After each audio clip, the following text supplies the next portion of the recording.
മഹാനായ സാബിത്ത് ബിൻ അസ്ലം റളിയല്ലാഹു തആല അൻഹു, സാബിത്ത് ബിൻ അസ്ലം എന്ന് പറയുന്ന മഹാനുണ്ടല്ലോ, പടച്ചവനെ ലോകത്തോട് വിട പറയുകയാണ്, ലോകത്തോട് വിട പറയുകയാണ്. വല്ലാത്ത ഒരു മരണമായിരുന്നു, കൊതിപ്പിക്കുന്ന ഒരു മരണമായിരുന്നു. സാബിത്ത് ബിൻ അസ്ലം എന്ന് പറയുന്ന മഹാലോകത്തോട് വിട പറഞ്ഞു. ജനങ്ങൾ മുഴുവനും അവിടേക്ക് കടന്നു വന്നു. അവിടുത്തെ ജനാസ കുളിപ്പിച്ചു, അവിടുത്തെ ജനാസ കുളിപ്പിച്ചു. അതാ കഫം പൊതിഞ്ഞ് പള്ളിയിൽ കൊണ്ടുപോയി മയ്യത്ത് നമസ്കരിക്കുകയാണ്. മയ്യത്ത് നമസ്കാരം കഴിഞ്ഞു. സുബ്ഹാനല്ലാഹ്, ആയിരക്കണക്കിന് പേര് അതാ പടച്ചവനെ മഹാനവറുകൾ സാബിത്ത് ബിൻ അസ്ലം റളിയല്ലാഹു തആല അൻഹുവിന്റെ ജനാസ നമസ്കാരത്തിൽ പങ്കെടുക്കുകയാ. അങ്ങനെ ഒരുപാട് പേര് മയ്യത്ത് നമസ്കാരത്തിൽ പങ്കെടുത്തു. അത് കഴിഞ്ഞ് പടച്ചവനെ ജനാസ കൊണ്ടുപോയി ഖബറടക്കുകയാണ്. ജനാസ കൊണ്ടുപോയി ഖബറടക്കി എല്ലാവരും പിരിഞ്ഞു പോവുകയാ. സാബിത്ത് ബിൻ അസ്ലം റളിയല്ലാഹു തആല അൻഹുവിന്റെ ജനാസ ഖബറടക്കിയിട്ട് എല്ലാവരും പിരിഞ്ഞു പോയി. പടച്ചവനെ പള്ളിക്കകത്ത് ഇൽമു പഠിക്കുന്ന മുത്തഅല്ലിമീങ്ങളുണ്ട്. കുറച്ചു പേര് പള്ളിക്കകത്ത് കിടന്നുറങ്ങുകയാണ്. അതാ കൂട്ടുകാര് വീട്ടിൽ കിടക്കുകയാണ്. അന്ന് രാത്രിയിൽ എല്ലാവരും ഒരു സ്വപ്നം കാണുകയാ. അന്ന് രാത്രിയിൽ പലരും ഒരു സ്വപ്നം കാണുകയാണ്. എന്താണ് സ്വപ്നം കാണുന്നതെന്നറിയുവോ? സാബിത്ത് ബിൻ അസ്ലം റളിയല്ലാഹു തആല അൻഹു ഖബറിനകത്തിരുന്ന് നിസ്കരിക്കുകയാണ്. ഖബറിനകത്തിരുന്ന് നിസ്കരിക്കുകയാണ്. അല്ലാഹുവേ, ഖബറിനകത്തിരുന്ന് നിസ്കരിക്കുന്നതായി കുടുംബക്കാരും കൂട്ടുകാരും പള്ളിക്കകത്ത് കടന്നവരും അവിടെ നിന്ന് സ്വപ്നം കാണുകയാണ്. എല്ലാവർക്കും വല്ലാത്ത അത്ഭുതമായി, എല്ലാവർക്കും വല്ലാത്ത അത്ഭുതമായി. പടച്ചറപ്പേ, അങ്ങനെ സുബഹിക്ക് പള്ളിയിലേക്ക് കടന്നു വന്നു. വന്നവർ മുഴുവനും പരസ്പരം പറയുകയാ, ഞാൻ ഇന്നലെ രാത്രി സാബിത്ത് ബിൻ അസ്ലം തങ്ങളെ സ്വപ്നം കണ്ടു. എന്താണ് സ്വപ്നം കണ്ടതെന്നറിയുവോ? അല്ലാഹുവേ, ഖബറിനകത്തിരുന്ന് നിസ്കരിക്കുന്നതായിട്ട്, ഖബറിനകത്തിരുന്ന് നിസ്കരിക്കുന്നതായിട്ടാണ് സ്വപ്നം കണ്ടത്. പലരും പറയാൻ തുടങ്ങി, ഞാൻ കണ്ടു, ഞാൻ കണ്ടു, ഞാൻ കണ്ടു. പള്ളിക്കകത്തിരുന്നവരും പറയുകയാ, പള്ളിക്കകത്ത് കടന്നവരും പറയുകയാ, ഞങ്ങളും കണ്ടു, ഞങ്ങളും കണ്ടു. അങ്ങനെ എല്ലാവരും പറയുന്നു, സാബിത്ത് ബിൻ അസ്ലം തങ്ങള് പള്ളിക്കതാ പടച്ചവനെ ഖബറിനകത്തിരുന്ന് നിസ്കരിക്കുന്നതായിട്ട് കണ്ടു എന്ന് പറയുമ്പോ, അങ്ങനെ എല്ലാവരും ഒന്നറിയണമല്ലോ, എന്താണ്, എന്ത് നന്മയാണ് ചെയ്തത് സാബിത്ത് ബിൻ അസ്ലം റളിയല്ലാഹു തആല അൻഹു ഖബറിനകത്തിരുന്ന് നിസ്കരിക്കുന്നതായി കണ്ടതിന്റെ കാരണം അറിയണമല്ലോ. അങ്ങനെ എല്ലാവരും മഹാനവറുകളുടെ വീട്ടിലേക്ക് കടന്നു ചെല്ലുകയാ. എല്ലാവരും മഹാനവറുകളുടെ വീട്ടിലേക്ക് കടന്നു ചെന്നു. പടച്ചറപ്പേ, സാബിത്ത് ബിൻ അസ്ലം റളിയല്ലാഹു തആല അൻഹുവിന്റെ ചെറിയ മകളുണ്ടല്ലോ, ആ മകളെ കാണുകയാണ്, ആ മകളെ കാണുകയാണ്. ആ പൊന്നാര മകളെ കണ്ടപ്പോ ജനങ്ങൾ മുഴുവനും ചോദിച്ചു, മോളെ, റഅയ്നാ സ്വാബിതൻ യുസല്ലി ഫീ ഖബരിഹി, നിങ്ങളുടെ വാപ്പ ഖബറിനകത്തിരുന്ന് നിസ്കരിക്കുന്നതായി ഞങ്ങളെ സ്വപ്നം കണ്ടു മകളെ. നിന്റെ പിതാവുണ്ടല്ലോ, നിന്റെ പിതാവുണ്ടല്ലോ, പടച്ചവനെ ഖബറിനകത്തിരുന്ന് നിസ്കരിക്കുന്നതായിട്ട് ഇന്നലെ കൊണ്ടുപോയി ഖബറടക്കിയ നിന്റെ പിതാവ് ഖബറിനകത്തിരുന്നിട്ട് നിസ്കരിക്കുന്നതായി ഞങ്ങളൊക്കെ സ്വപ്നം കണ്ടു. അതുകൊണ്ട് അഖ്ബിർനാ അന്നബീകി, നിന്റെ ബാപ്പ എന്ത് നന്മയാണ് ചെയ്തതെന്ന് ഞങ്ങൾക്കൊന്ന് പറഞ്ഞു തരുമോ? ആ മകളോട് ചോദിക്കുകയാണ് സാബിത്ത് ബിൻ അസ്ലം എന്ന് പറയുന്ന മഹാന്. ആ മഹാനിന്റെ പൊന്നുമോളോട് ഉപ്പയുടെ ജനാസ കൊണ്ടുപോയി ഖബറടക്കിയവരാണ് ചോദിക്കുന്നത്, മോളെ, നിന്റെ എന്റെ വാപ്പ ഖബറിനകത്തിരുന്ന് നിസ്കരിക്കുന്നതായി ഞങ്ങളൊക്കെ കണ്ടിരിക്കുകയാണ്. അതുകൊണ്ട് നിങ്ങളുടെ വാപ്പ ചെയ്ത നന്മയൊന്ന് പറഞ്ഞു തരുമോ? എന്ത് നന്മയാ നിങ്ങളുടെ പിതാവ് ചെയ്തത്? എന്ത് നന്മയാണ് നിങ്ങളുടെ വാപ്പ ചെയ്തത്? ഒന്ന് പറഞ്ഞു തരുമോ എന്ന് ജനങ്ങൾ ചോദിക്കുമ്പോ ആ പൊന്നാര മകള് പറയുകയാ, اللهم إن كنت أعطيت أحدا أصلى الصلاة في قبره. ആ പൊന്നാര മകള് പറഞ്ഞു കൊടുത്ത മറുപടി എന്തെന്നറിയുമോ? ഞാൻ സുബഹിക്ക് എഴുന്നേക്കുന്നത് എങ്ങനെയാണെന്നറിയോ? ഞാൻ സുബഹിക്ക് എഴുന്നേക്കുന്നത് എങ്ങനെയാണെന്നറിയോ? ഓർമ്മ വെച്ച കാലം മുതൽ ഞാൻ സുബഹിക്ക് എഴുന്നേക്കാൻ എന്നെ ആരും വിളിക്കാറില്ല. ഒരാളും വിളിക്കുന്നത് കേട്ടിട്ടല്ല ഞാൻ എഴുന്നേക്കുന്നത്. ഒരാളും വിളിക്കുന്നത് കേട്ടിട്ടല്ല ഞാൻ എഴുന്നേക്കുന്നത്. പിന്നെ എല്ലാ ദിവസവും ഞാൻ സുബഹിക്ക് എഴുന്നേക്കുന്നത് എങ്ങനെയാണെന്നറിയോ? എന്റെ ഉപ്പാന്റെ ദുആ കേട്ടിട്ടാ. എന്റെ ഉപ്പ സുജൂദിൽ കിടന്ന് കരയുകയാ. എന്റെ ഉപ്പ സുജൂദിൽ കിടന്ന് കരയുകയാ. എന്റെ ഉപ്പാന്റെ കരച്ചിൽ കേട്ടിട്ടാണ് ഞാൻ എഴുന്നേക്കാറ്. എന്റെ ഉപ്പയുടെ കരച്ചിൽ കേട്ടിട്ടാണ് ഞാൻ എഴുന്നേക്കാറ്. എന്റെ ഉപ്പ എന്താണ് സുജൂദിൽ കിടന്നിട്ട് അല്ലാഹുവിനോട് പറയുന്നത് എന്തെന്നറിയുവോ?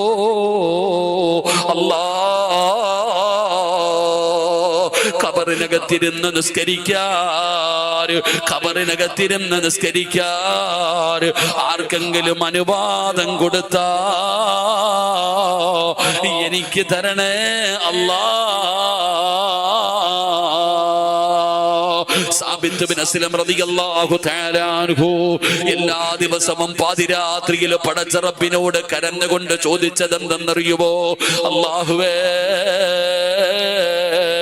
ആർക്കെങ്കിലും ഖബറിനകത്തിരുന്ന് നിസ്കരിക്കാൻ അനുവാദം കൊടുത്താ എനിക്ക് അതിനുള്ള ഭാഗ്യം തരണേ അല്ലാ. എന്റെ വാപ്പയുടെ ദുആ കേട്ടട്ടാ, എന്റെ വാപ്പയുടെ കരച്ചിൽ കേട്ടട്ടാ ഞാനവിടെ എഴുന്നേക്കുന്നതെന്ന് പൊന്നാര മകള് പറഞ്ഞു കൊടുക്കുമ്പോ വഴുതകൾക്ക് ആ ഫർദയും ഹിജാബും ഇട്ടുകൊണ്ട് കടന്നു വന്ന ഉമ്മയോട്, അതാ തൊപ്പിയും താടിയുമുള്ള പിതാവിനോട് പറയുകയാ, നീ മരിച്ചു കഴിഞ്ഞാൽ നീ നല്ലവനായിരുന്നു എന്ന് പറയേണ്ട രണ്ടാമത്തെ ആളാരാ? നാട്ടുകാരല്ല, കുടുംബക്കാരല്ല, അയൽവാസികളല്ല. നീ നല്ലവനാണെന്നാര് പറയണം പെങ്ങള്? 9.5 മാസക്കാല ഗർഭം ചുമന്ന മരണവേദനയുടെ വേദനയെന്നെന്ത് പ്രസവിച്ച നിന്റെ പൊന്നാര മക്കളുണ്ടല്ലോ, നീ പാല് കൊടുത്ത് പോറ്റി വളർത്തിയ നിന്റെ മക്കളുണ്ടല്ലോ, അല്ലാഹു തന്ന ആയുസ് തന്റെ മക്കൾക്ക് വേണ്ടി ചെലവഴിച്ച പിതാവേ, നീ മരണപ്പെട്ട് കഴിഞ്ഞാ നിന്റെ മക്കള് പറയണം നീ നല്ലവനായിരുന്നെന്ന്. നിങ്ങൾ മരണപ്പെട്ടതിന് ശേഷം നിങ്ങളുടെ മക്കള് പറയണം നിങ്ങൾ നല്ലവനായിരുന്നു എന്ന്. നിങ്ങൾ നല്ലവനായിരുന്നു എന്ന് നിങ്ങളുടെ മക്കൾ അള്ളാഹുവിനോട് സാക്ഷി പറഞ്ഞാൽ നിങ്ങൾക്ക് സ്വർഗം നിർബന്ധമാ. അള്ളാഹു നമുക്ക് ഭാഗ്യം തരുമാറാകട്ടെ. ഉറക്കപ്പർ അള്ളാഹു ഭാഗ്യം തരുമാറാകട്ടെ. ഉറക്കപ്പർ അള്ളാഹു ഭാഗ്യം തരുമാറാകട്ടെ. പറയോ പറയോ ഇരിക്കണ ഓരോ താത്തായും ഓരോ പെണ്ണുങ്ങളും ആണുങ്ങളും ചിന്തിക്ക്, നമ്മൾ മരിച്ചാൽ നമ്മുടെ മക്കള് പറയുക നമ്മൾ നല്ലവരായിരുന്നു എന്ന്. എൻ്റെ പ്രിയപ്പെട്ട സഹോദരങ്ങളെ, നമ്മൾ നല്ലവരാകാൻ നമ്മൾ തീരുമാനിക്കണം. അള്ളാഹു നമുക്ക് ഭാഗ്യം തരുമാറാകട്ടെ. മക്കള് തന്നെ ഉമ്മാനോട് ചോദിക്കാറുണ്ട്, ഉമ്മ നിങ്ങൾ ഇനി എന്നാ ഉമ്മ നന്നാകുന്നേ? മക്കള് തന്നെ ഉമ്മയോട് ചോദിക്കുക, എന്റെ പ്രിയപ്പെട്ടവരെ, 7 വയസ്സുള്ളവനോട് നിസ്കരിക്കാൻ കൽപ്പിക്കണം, 10 വയസ്സായിട്ട് നിസ്കരിക്കാത്തവനെ തല്ലണോന്നാ. 10 വയസ്സായിട്ട് നിസ്കരിക്കാത്തവനെ തല്ലി നിസ്കരിപ്പിക്കണോന്നാ. ജീവിതത്തിൽ ഒരിക്കലെങ്കിലും നിസ്കരിക്കാത്തതിന്റെ പേരിൽ മക്കളെ തല്ലിയ ഏതെങ്കിലും ഒരു വാപ്പ ഉണ്ടെങ്കിൽ ഒന്ന് കൈപൊക്കിക്കേ. നിസ്കരിക്കാത്തതിന്റെ പേരിൽ മക്കളെ നിങ്ങൾ എന്തിനാടാ തിരിഞ്ഞു നോക്കുന്നേ?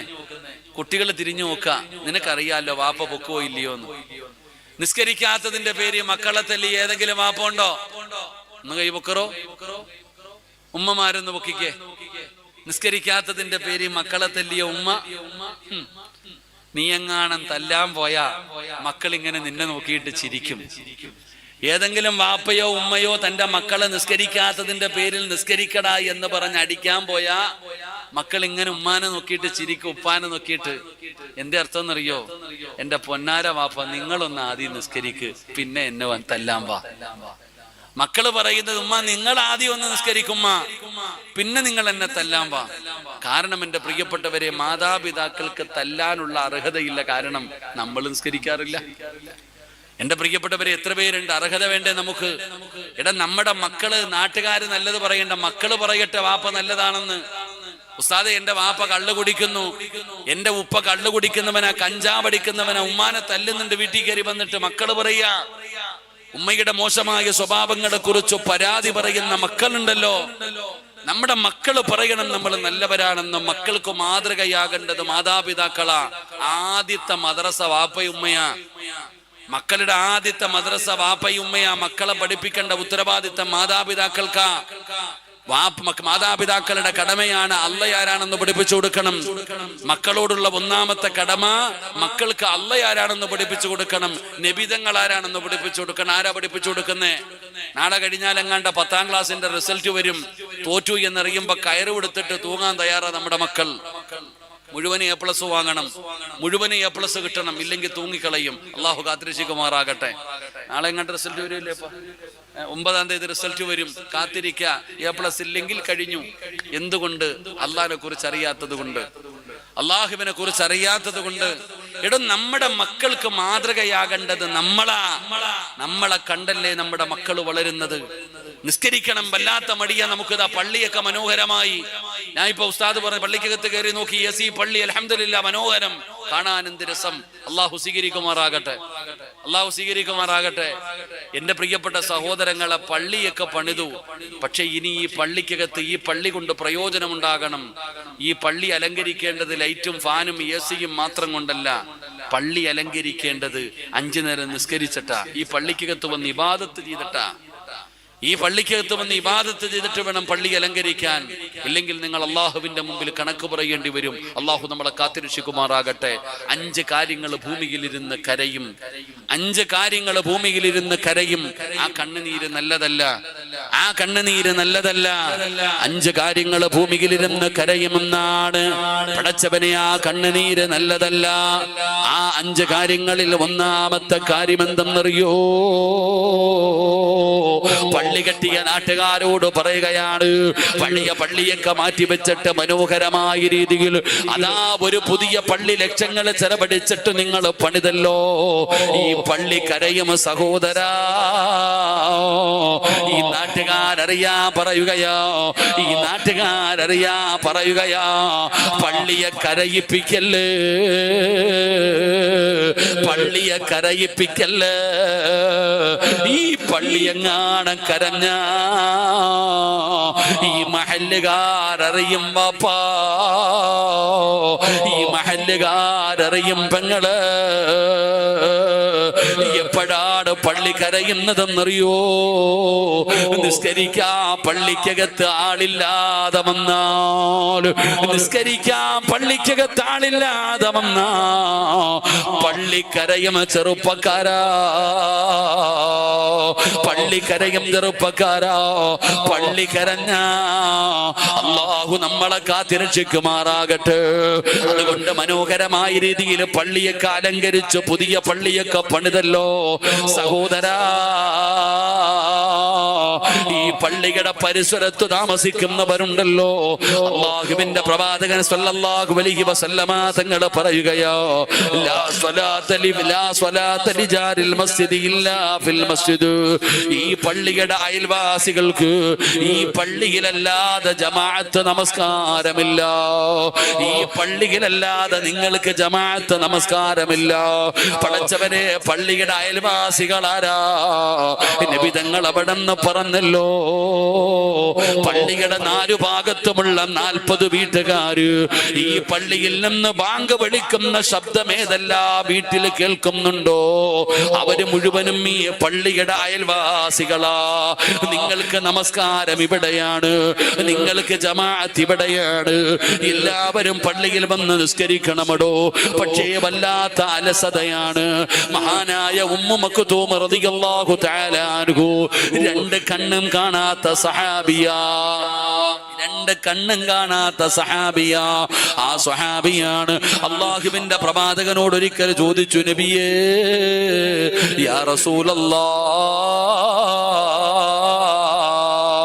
അല്ലാഹുവിന്റെ പ്രവാചകരേ, നമസ്കരിക്കാൻ പള്ളിയിലേക്ക് വരണമെന്ന് വല്ലാത്ത ആഗ്രഹമുണ്ട് നബിയേ. ആരുടെയെങ്കിലും സഹായമില്ലാതെ എനിക്ക് പള്ളിയിൽ വരാൻ കഴിയുന്നില്ല. കണ്ണിന് കാഴ്ചയില്ലാത്തവനാണ് ഞാന്. എനിക്ക് ആരുടെയെങ്കിലും സഹായമുണ്ടെങ്കിലേ പള്ളിയിൽ വരാൻ പറ്റുന്നുള്ളൂ. എനിക്ക് സഹായത്തിനാളെ കിട്ടാതെ വന്നാ ഞാൻ വീട്ടിൽ നമസ്കരിക്കട്ടെ നബിയേ. കണ്ണിന് കാഴ്ചയില്ലാത്ത സ്വഹാബിയാണ്. അല്ലാഹുവിന്റെ പ്രവാചകൻ സല്ലല്ലാഹു അലൈഹി വസല്ലമ തങ്ങളോട് അവിടുന്ന് ചോദിക്കുന്നത്, നബി തങ്ങൾ പറഞ്ഞ മറുപടി എന്തെന്നറിയോ? ബാങ്ക് വിളിക്കുന്ന ശബ്ദം കേൾക്കുമോ ഉമ്മു മക്തൂം? ബാങ്ക് വിളിക്കുന്ന ശബ്ദം നിന്റെ വീട്ടിൽ കേൾക്കുമോ? കേൾക്കും നബിയേ, കേൾക്കും നബിയേ. അല്ലാഹുവിന്റെ റസൂൽ പറഞ്ഞ മറുപടി എന്തെന്നറിയോ? ഒരു കയറ് കെട്ട്, അതിന്റെ ഒരു ഭാഗം നിന്റെ വീടിന്റെ മുമ്പില്, മറുഭാഗം പള്ളിയില്. എന്നിട്ട് ബാങ്ക് വിളിച്ചാൽ ആ കയറ് പിടിച്ചിട്ടാണെങ്കിലും നീ പള്ളിയിൽ വന്ന് നിസ്കരിക്കണേ എന്ന് നബി മുഹമ്മദ് മുസ്തഫ സല്ലല്ലാഹു അലൈഹി വസല്ലമ തങ്ങൾ പറയുമ്പോ അല്ലാഹുവിന്റെ പള്ളിയുടെ മിനാരത്തിൽ നിന്ന് ഹയ്യ അലസ്സലാ,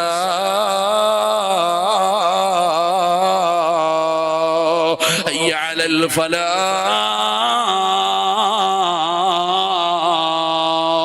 ഈ വിളി കേട്ട് കഴിഞ്ഞാൽ ഉത്തരം കൊടുക്കണേ വാപ്പാ, ഉത്തരം കൊടുക്കണേ ചെറുപ്പക്കാരാ. അതല്ലാഹുവിന്റെ വിളിയാ മോനെ. വിജയത്തിലേക്ക് വായെന്ന് പറഞ്ഞ് വിളിക്കുന്ന വിളിയാണ്. ആ വിളിക്കുത്തരം കൊടുക്കാതെ നടക്കല്ല്. അഹങ്കാരികളെ പോലെ നടക്കല്ല്, അധികാരികളെ പോലെ നടക്കല്ല്.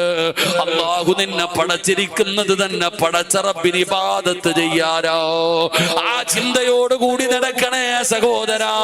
പെങ്ങളെ, നമസ്കരിക്കാൻ വല്ലാത്ത മടിയാട്, നമസ്കാരത്തിന്റെ വിഷയത്തിൽ വല്ലാത്ത അലംഭാവമാണ്. എന്റെ പ്രിയപ്പെട്ടവരോട് പറയുകയാ, നിസ്കാരത്തിന്റെ വിഷയത്തിൽ അലംഭാവം കാണിക്കരുത്. കാരണമില്ലാതെ മുടക്കല്ല്, കാരണമില്ലാതെ മുടക്കല്ല്. സയ്യിദുനാ ഉമർ ഇബ്നുൽ ഖത്താബ് റളിയല്ലാഹു തആല അൻഹു പറഞ്ഞത് എന്തെന്നറിയോ?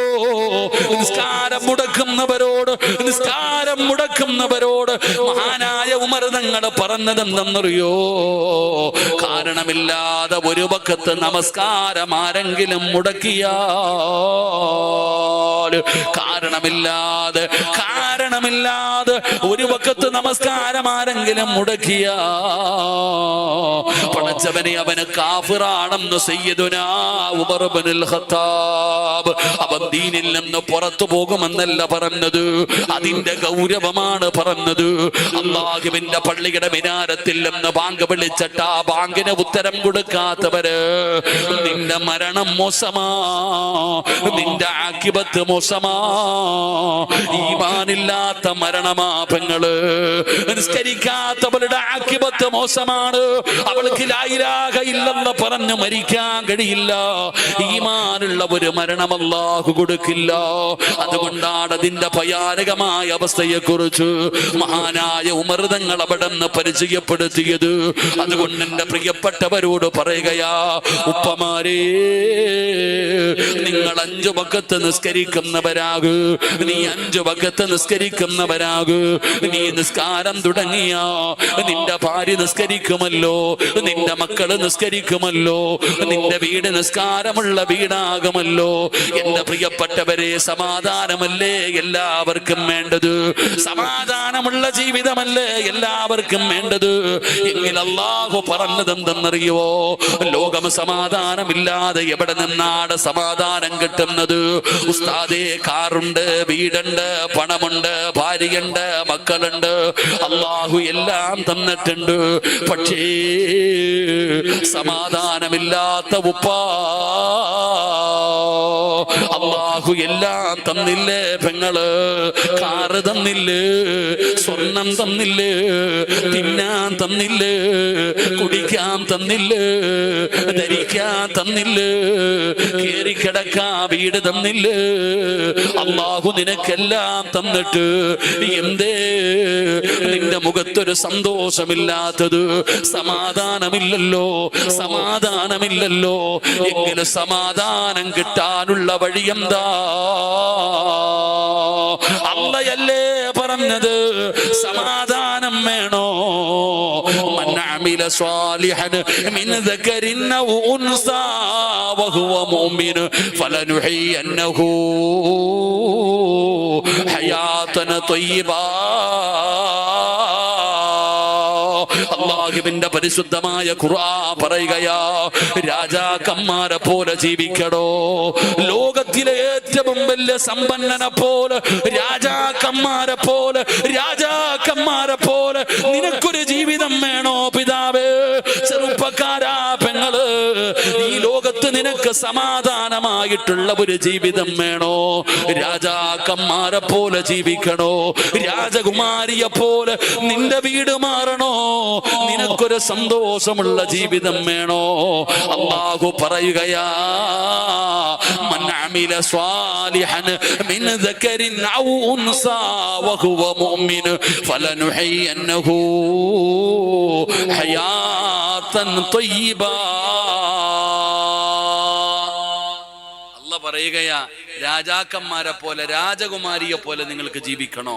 ഞാൻ തരാം എല്ലാം, നിങ്ങൾക്കെല്ലാം ഞാൻ തരാം, നിനക്ക് വേണ്ടത് മുഴുവനും ഞാൻ തരാം. അള്ളാഹു പറയുക, നിനക്ക് എന്താ വേണ്ടേ? എടാ, ലോകത്തിലെ ഏറ്റവും വലിയ സമ്പന്നനെക്കാളും നല്ല ജീവിതം നിനക്ക് ഞാൻ തരാം. ഞാൻ പറയുന്നത് നീ അനുസരിക്ക്. അള്ളാഹു നമുക്ക് ഈമാൻ നൽകുമാറാകട്ടെ. ഉറക്കപ്പുറ അള്ളാഹു ഈമാൻ നൽകുമാറാകട്ടെ. ഉറക്കപ്പുറ അള്ളാഹു ഈമാൻ തരുമാറാകട്ടെ. നിസ്കരിക്കാൻ പറയുമ്പോൾ വലിയ മടിയാ നമുക്കൊക്കെ. ബക്കറ്റ് എടുക്കാൻ സമയമായപ്പോ ബക്കറ്റ് എടുക്കാൻ ഇൻഷാ അല്ലാഹ് എല്ലാവരും ഒന്ന് പോക്കറ്റ് കൈയിടറോ? എല്ലാവരും ഒന്ന് പോക്കറ്റ് കൈയിടും ഇൻഷാ അല്ലാഹ്. എന്നിട്ട് അവരവരുടെ കയ്യിലുള്ള ഒരു സദക്ക എടുക്കുക. ഒരു മിനിറ്റ്, അവനവന്റെ കയ്യിലുള്ളത് ഒരു സദക്ക എടുക്കുക. നഷ്ടമൊന്നുമില്ല ആർക്കും. നമുക്ക് അല്ലാഹു തന്നതിൽ നിന്നൊരൽപ്പം കൊടുക്കുന്നത് കൊണ്ട് നഷ്ടമൊന്നുമില്ല, നേട്ടം നിനക്കേ ഉള്ളൂ. പെങ്ങളെ, അല്ലാഹുവേ, ഈ സദക്ക കൊടുക്കുന്നത് കൊണ്ട് നിനക്ക് ലാഭമല്ലാതെ നഷ്ടമൊന്നുമില്ല.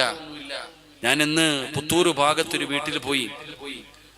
ഞാൻ സുള്ളിയ പുത്തൂര് ഭാഗത്തൊരു വീട്ടിലേക്ക് പോകുമ്പോൾ 20 വയസ്സുള്ള ഒരു പെൺകുട്ടി, ആ സഹോദരി ബ്രെയിൻ ട്യൂമർ വന്നിട്ട് മരണപ്പെട്ടു പോയി. കല്യാണം കഴിഞ്ഞിട്ട് 8 മാസമേ ആയുള്ളൂ.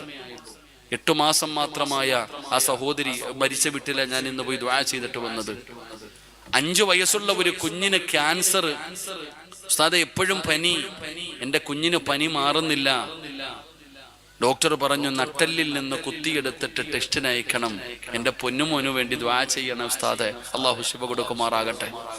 എൻ്റെ പ്രിയപ്പെട്ടവരെ, എന്തെല്ലാം നമ്മൾ ചിന്തിക്കും. ഞാൻ ഇങ്ങോട്ട് വരുമ്പോൾ നമുക്കറിയാം, കാഞ്ഞങ്ങാടുള്ള അസ്ലം എന്ന് പറയുന്ന സഹോദരൻ 40 വയസ്സെങ്ങാണ്ടുണ്ടില്ലേ, 48 അസ്ലം എന്ന് പറയുന്ന സഹോദരൻ ഒരുപാട് കാരുണ്യ പ്രവർത്തനങ്ങൾ. അള്ളാഹു ഇന്നലെയാണ് മരണപ്പെട്ടു പോയി. അള്ളാഹു ഖബറിടം വിശാലമാക്കി കൊടുക്കുമാറാകട്ടെ. മരണമത, മാരകമായ രോഗങ്ങൾ. എനിക്ക് വല്ലാത്ത അത്ഭുതം തോന്നി. ഞാൻ ഇങ്ങോട്ട് വരുമ്പോ എന്നെ ഈ പള്ളി പണിയുന്ന, നമ്മുടെ ഈ പള്ളി പണിയുന്ന കാര്യങ്ങളുമായി ഒക്കെ ഒരുപാട് കഷ്ടപ്പെട്ട ഇവിടെ കണ്ടുള്ള ഒരു വീട്. ഏത് വീടാപ്പാ? ഞാൻ ഇവിടെ ഒരു മുകളിലെങ്ങാണ്ടൊരു വീട്ടിൽ കയറി.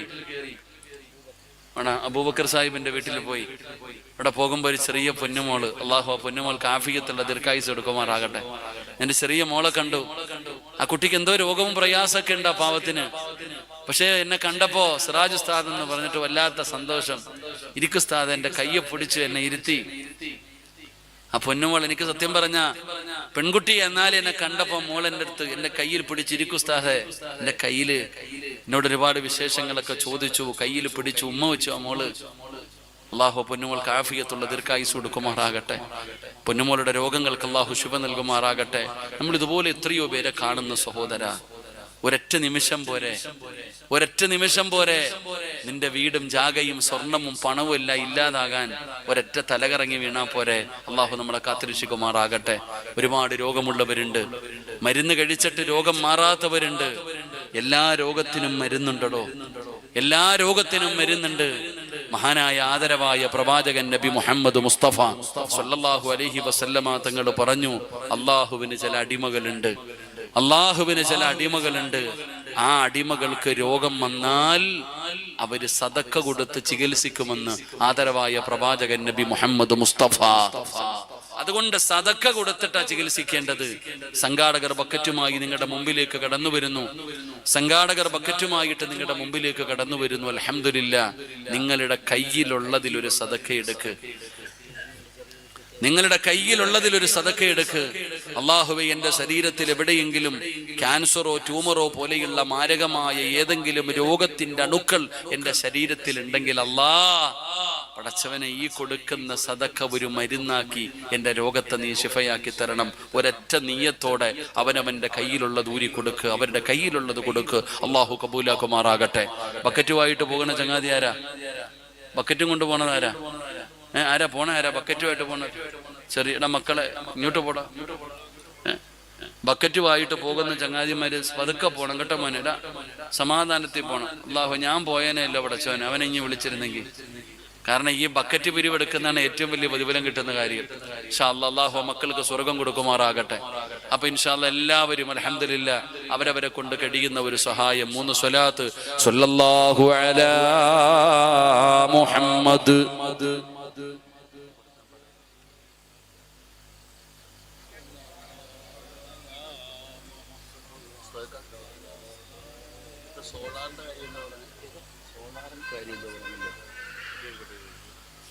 സല്ലല്ലാഹു അലാ മുഹമ്മദ് സല്ലല്ലാഹു അലൈഹി വസല്ലം. അല്ലാഹുമ്മ സല്ലി അലാ മുഹമ്മദ് യാ റബ്ബി സല്ലി അലൈഹി വസല്ലം. അല്ലാഹു സ്വീകരിക്കുമാറാകട്ടെ. അല്ലാഹു സ്വീകരിക്കുമാറാകട്ടെ. അല്ലാഹുവേ, ഈ സ്വലാത്തിന്റെ ബറക്കത്ത് കൊണ്ട് ഞങ്ങളുടെ ദുനിയാവും ഞങ്ങളുടെ ആഖിറവും നീ രക്ഷപ്പെടുത്തണേ അല്ലാ. പടച്ചവനെ, ആരെല്ലാം മനസ്സറിഞ്ഞുകൊണ്ടൊരു സദക്ക കൊടുക്കുന്നുണ്ടോ, കാരുണ്യമാനായ അല്ലാ, കരുണക്കടലായ അല്ലാ, ഏതെങ്കിലും മാരകമായ രോഗത്തിന്റെ അണുക്കള്, ക്യാൻസറോ ട്യൂമറോ കിഡ്നി രോഗമോ ലിവർ രോഗമോ ബ്രെയിൻ ട്യൂമറോ ബ്ലഡ് ക്യാൻസറോ, അല്ലാഹുവേ, ഏതെങ്കിലും മാരകമായ രോഗത്തിന്റെ അണുക്കൾ ഈ സദക്ക കൊടുക്കുന്നവരുടെ ശരീരത്തിലുണ്ടോ നാഥാ, കരിച്ചു കളയണേ അല്ലാ, പനിയാക്കി മാറ്റണേ അല്ലാ, അറുത്തു മുറിക്കല്ലേ അല്ലാ, ദുനിയാവും ആഖിറവും രക്ഷപ്പെടുത്തണേ അല്ലാ. അല്ലാഹു സ്വീകരിക്കുമാറാകട്ടെ. എന്റെ പ്രിയപ്പെട്ട സഹോദരങ്ങൾ, അപ്പൊ ഞാൻ പറഞ്ഞു വന്നത്, ഈ പള്ളിയെ നിങ്ങൾ കരയിപ്പിക്കരുത്. അള്ളാഹുവിന്റെ പള്ളി തേങ്ങുന്ന ഒരവസ്ഥ വരരുത്. എപ്പോഴാണ് പള്ളി തേങ്ങുന്നത്? നിസ്കരിക്കാൻ ആളില്ലാതെ വന്നാൽ ഈ പള്ളി തേങ്ങും. ഈ പള്ളി തേങ്ങിയാൽ നിങ്ങളൊക്കെ അറിയും. അള്ളാഹു നമ്മളെ കാത്തിരക്ഷിക്കുമാറാകട്ടെ. അതുകൊണ്ട് നിസ്കരിക്ക്, പെങ്ങളെ നിസ്കരിക്ക്. ഈ മക്കളെ ഭീഷണിപ്പെടുത്തലല്ല, മക്കളെ വേദനിപ്പിക്കലല്ല. അള്ളാഹു പറഞ്ഞെന്താ? അല്ല പറഞ്ഞതെന്താ? രാജാക്കന്മാരെ നീ പറയുന്നത് പണം ഉണ്ടെങ്കിൽ ജീവിക്കാൻ പറ്റൂന്ന. ഈ പെണ്ണുങ്ങളുടെ ഇന്നത്തെ കൺസെപ്റ്റ് പറയുന്നത് പണമുണ്ടെങ്കിൽ ജീവിക്കാൻ പറ്റൂ. ആരാ പറഞ്ഞ പണം ഉണ്ടെങ്കിൽ ജീവിക്കാൻ പറ്റത്തുള്ളെന്ന്? നിന്റെ വാപ്പ ജീവിച്ചത് അംബാനിയായിട്ടാ? നിന്റെ വാപ്പാക്ക് ഏക്കർ കണക്കിന് കോടിക്കണക്കിന് രൂപ ഉണ്ടായിരുന്നോ? എടോ, പണമുണ്ടെങ്കിലേ ജീവിക്കാൻ പറ്റൂ എന്ന് പറയുന്ന ആ ഒരു കൺസെപ്റ്റ് മാറണം. പണമുണ്ടെങ്കിലല്ല ജീവിക്കണം. അല്ല പറഞ്ഞ എന്താ? നിനക്ക് രാജാക്കന്മാരെ പോലെ ജീവിക്കണോ? നിങ്ങളുടെ നാട്ടിൽ എത്രയോ പണമുള്ളവനുണ്ട്. ഇപ്പൊ തന്നെ നോക്കിക്കേ, നിങ്ങളുടെ ശരീരത്തെ സ്വർണ്ണമിട്ട് ഏറ്റവും കൂടുതൽ സ്വർണ്ണമിട്ടിരിക്കുന്ന പെണ്ണ് പോയി ചോദ്യര് ജീവിതം എങ്ങനെ ഉണ്ടെന്ന്. ജീവിതം നിന്റെ കണ്ണിന്റെ മുമ്പിൽ കാറുണ്ട്, വീടുണ്ട്, അല്ല എല്ലാം കൊടുത്തിട്ടുണ്ട് ആ സഹോദരിക്ക്. എന്നാ നീ അവളോട് സമാധാനത്തോടെ ചെന്ന് ചോദിക്ക്, എങ്ങനെയുണ്ട് ജീവിതം? മരിച്ചാ മതി ആമിന, മരിച്ചാ മതി. നാട്ടുകാരുടെ മുമ്പിൽ എല്ലാം ഉണ്ട്, എന്റെ ജീവിതം എന്താണെന്ന് എനിക്കല്ലേ അറിയൂ. അതുകൊണ്ട് എന്റെ പൊന്നു സഹോദര, സമ്പത്തിലല്ല കാര്യം, സമാധാനമുള്ള ജീവിതം വേണം. അല്ല പറഞ്ഞത് നിനക്ക് ഞാൻ രാജാവിനെ പോലെ രാജകുമാരിയെ പോലെ ജീവിക്കണോ? ഞാൻ പറയുന്ന കാര്യം ചെയ്യ്, നിനക്ക് ജീവിക്കാനുള്ള വഴി ഞാൻ ഒരുക്കി തരാം. അള്ളാഹു നമുക്ക് ഈമാൻ നൽകുമാറാകട്ടെ.